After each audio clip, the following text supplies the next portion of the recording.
You ask Tiger to solve. This deals with linear equations with one unknown.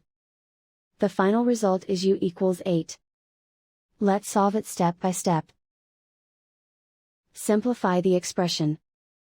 Expand the parentheses. Multiply the coefficients. Simplify the arithmetic. Group all constants on the right side of the equation. Subtract 18 from both sides. Simplify the arithmetic.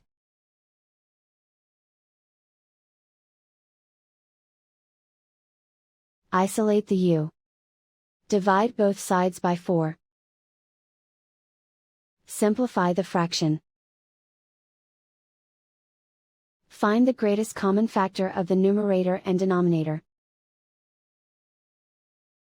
Factor out and cancel the greatest common factor.